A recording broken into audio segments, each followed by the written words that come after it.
Ladies and gentlemen, we are now on our final approach and we will be landing in a few minutes. Please ensure your seatbelts are securely fastened. Cabin crew landing stations.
Cabin crew, disarm doors and cross-check please.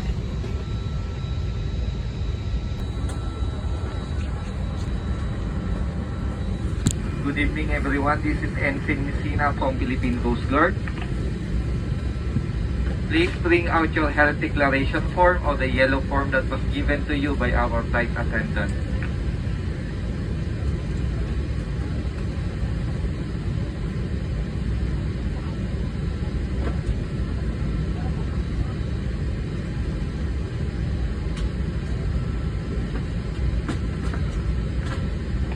The Bureau of Quarantine is mandated to collect your health declaration form. Kindly fill out properly and answer all the questions truthfully. It is important to write your correct address and contact detail and complete address. If you don't have a Philippine mobile number yet, you can write your relative's Philippine mobile number as your contact detail. And please write your seat number anywhere on your health declaration form.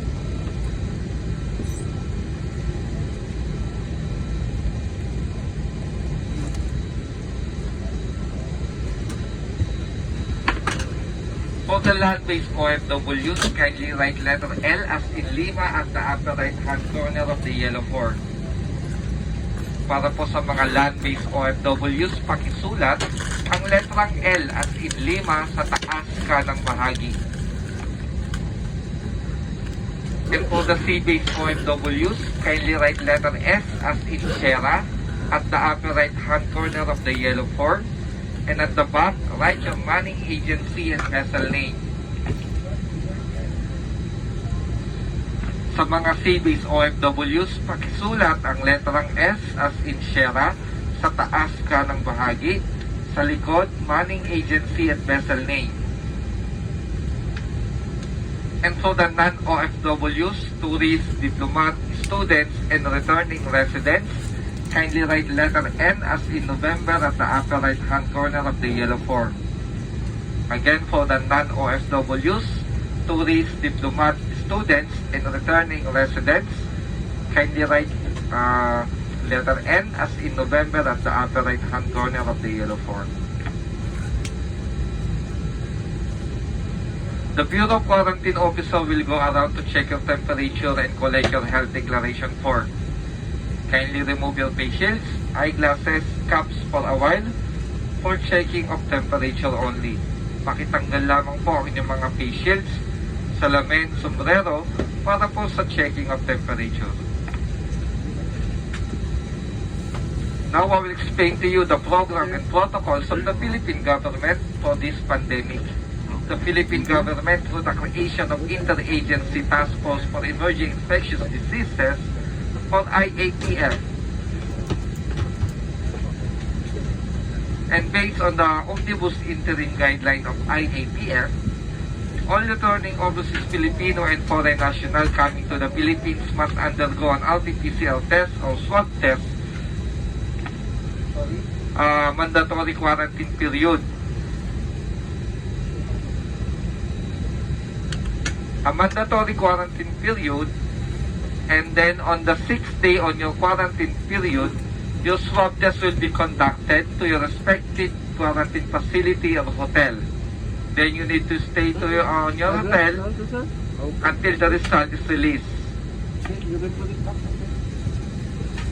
Ika-quarantine po kayo, then sa ika-6 na araw, swab test po kayo sa quarantine facility or hotel. Then mananatili po kayo hanggang sa lumabas ang resulta ng iyong swab test.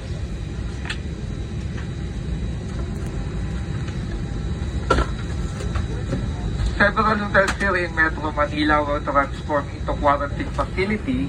Strict IATF protocols are imposed to prevent you from going out of your room unless it is an emergency.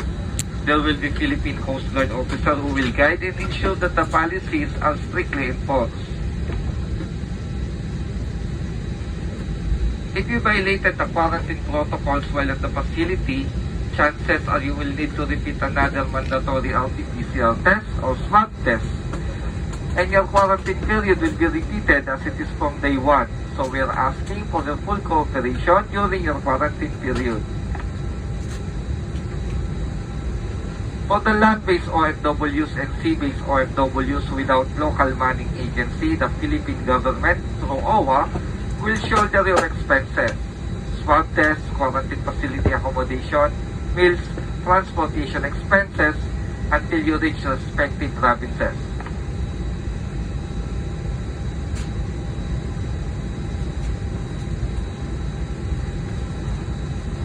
Please fill out the OWA form provided and submit it to the OWA help desk after the immigration exit for your quarantine facility assignment.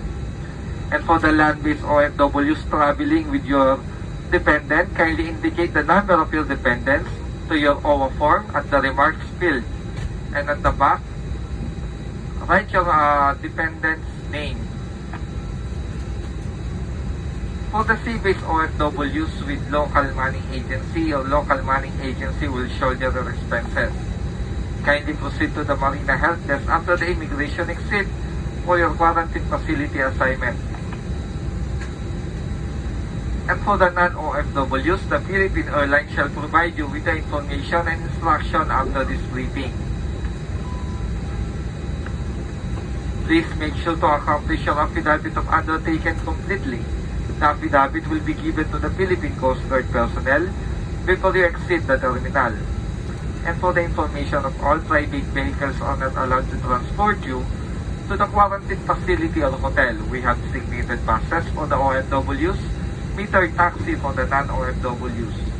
So if you have relatives or friends waiting at the terminal exit, kindly tell them that they cannot escort you to any quarantine facility. If you have more questions, please feel free to approach any Coast Guard personnel assisting at the arrival area. Once again, welcome po mga kabayan. We heal as one, we live as one. May God bless us all. Thank you.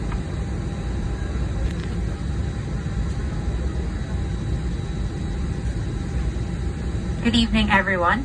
I am Customer Service Officer Belamide, a representative of Philippine Airlines.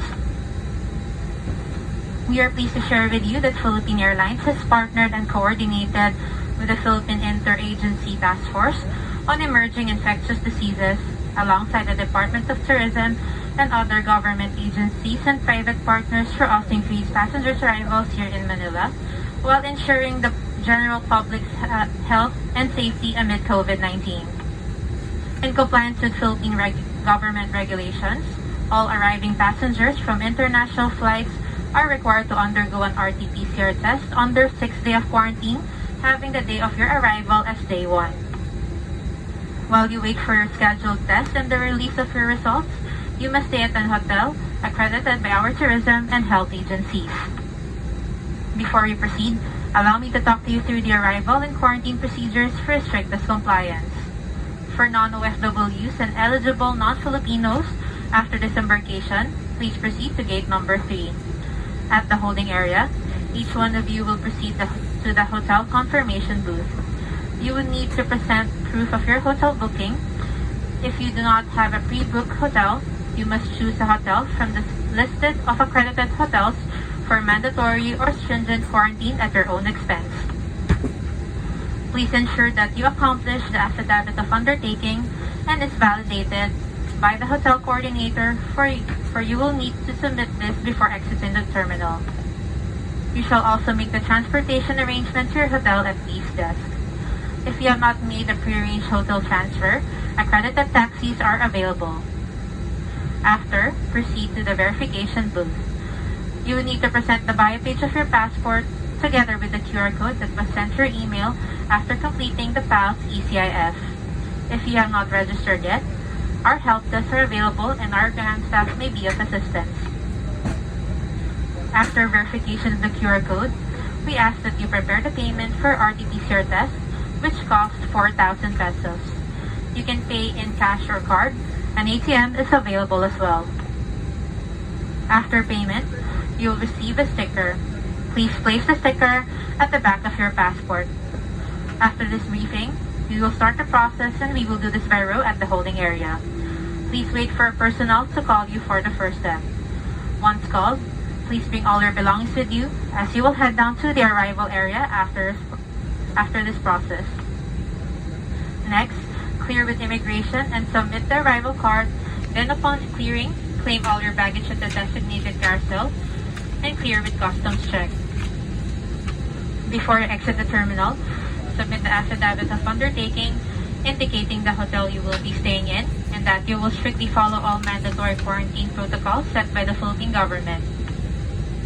For non-OFWs and eligible non-Filipinos, you will receive an email on day 3 of your quarantine asking you to confirm your hotel and room number through an online form. Please answer the online form no later than day 4 of your quarantine stay. Please be reminded that day 1 of quarantine starts on your arrival date and you must wait for day 6 to undergo your test. On the day of your swab test, please present your passport, QR code, and payment receipt to the personnel who will administer your test. If you develop or experience symptoms of COVID-19 at any time between day 1 and your scheduled test day, please inform your hotel so a medical officer can assess you for medical management and immediate testing as necessary. For everyone, any violation of quarantine protocols can be used against you and is punishable by law. We kindly ask that you stay in your hotels while you wait for the test results. If you test positive, the Bureau of Quarantine will endorse you as a facility or hospital for further medical management. If you test negative, you must obtain a BOQ medical quarantine certificate. Register to the DOH BOQ certificate website and email the BOQ at boq.qc1@gmail.com. You can also find these instructions in the second page of your negative test result. Present the test result and the certificate to the quarantine personnel of the hotel for clearance. You can ask your relatives or your respective local government units to pick you up and take you home to complete your 14-day mandatory quarantine or self-isolation, and under the monitoring of your barangay health emergency response teams. If you have an onward bound flight to any domestic destination in the Philippines, we encourage that you check our website at www.philippineairlines.com for any additional requirements and travel rules of your destination's local government unit. In compliance to Philippine regulations, before deplaning, please ensure to wear your face mask and face shield at all times, inside the airport terminal and in all forms of public transportation. If you have any questions or concerns, our ground staff will be happy to answer them and assist you. With PAL's new normal same heart, we are one with the government in facing the challenges brought about by the pandemic. With your cooperation and help, we fight as one against this virus and together we heal as one. Welcome to Manila and mabuhay.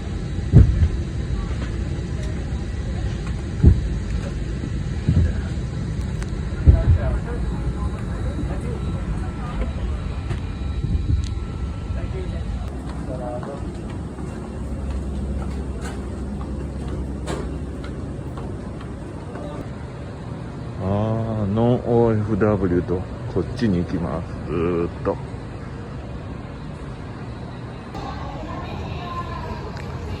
OFW と違う外人はここで待たされて、今仕切りありますけどもう払いました言いましたけども、まあちょっと待ちなさいと、先のここのグループが QR コード読み取って支払いを済ましてから行きなさいということで、しばらくここで待っときます。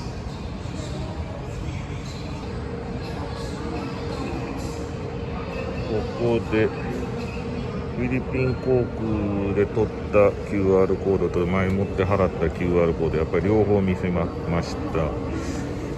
その後パッセンジャーズアンダーテイキングの宣誓書、サインしたやつを渡して、ホテルのコンファメーション、ホテルまでの空港からの移動の方法、全部書類見せて、このシール2枚を押してもらって、今から PCR テストです。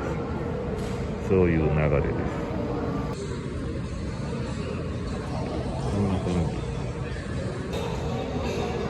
す。やっぱり先に払ってると言ったら私だけ、みんなまだ入力中です。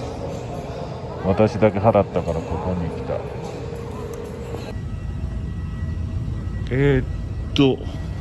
ここで PCR してる人いるんですけど、私はホテルで PCR しなさいと、ここではしませんと、スルーです。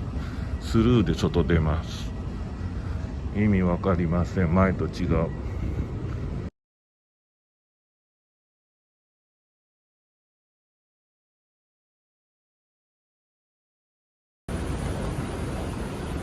マネーチェンジャー出たとこ2つあります。なんと今回入国時の PCR なし、素通りできて6日目にホテルで受けろというだけでした。意味わかりません。だいぶ方式変わりました。だから来る時もまあ当然関空出る時もないし、着いてからもないし、楽に出国できました。